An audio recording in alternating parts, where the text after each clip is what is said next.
জলবন্দি কলকাতার প্রত্যেকটা জায়গায় নজরদারি চালাচ্ছেন ফিরহাদ হাকিম। তিনি বারবার যা যা আপডেট রয়েছে কন্ট্রোল রুম থেকে বসে নজরদারি করছেন এবং জলবন্দি কলকাতার একাধিক এলাকায় নজরদারি চালাচ্ছেন এইভাবেই কন্ট্রোল রুমে বসে। এবং সকাল থেকে তিনি যেটা বলছেন যে মারাত্মক আকারে বৃষ্টি, একেবারে নজিরবিহীন, অল্প সময় অনেকটা এলাকা জুড়ে জল জমে গেছে।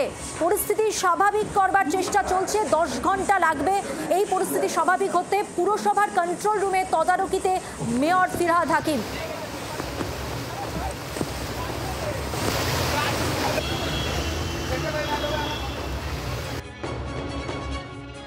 আমি কলকাতাবাসীকে বলবো আজকের দিনটা দয়া করে বাড়ি থেকে বেরোবেন।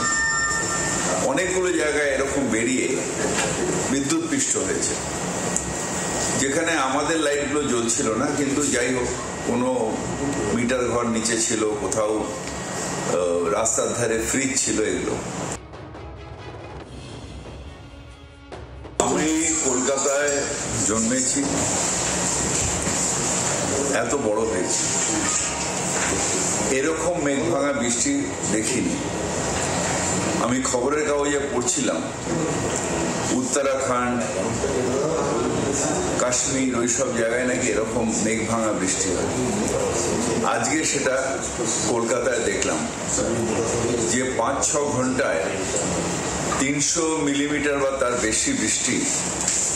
এটা একটা ভয়াবহ বৃষ্টি, যেটা এর আগে কোনোদিন আমরা দেখি।